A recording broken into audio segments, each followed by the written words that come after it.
కళ్ళు కైపెక్కించే పోకళ్ళు కాటేస్తే కాదంటానా ఇప్పుడైనా వయసేమైనా సొగసేమైనా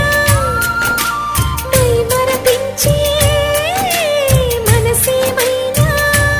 నవ్వు నవరాత్రి నీ కోసం తీసుకువస్తున్నా మైనా ఏమైనావే మన్మథ మాసం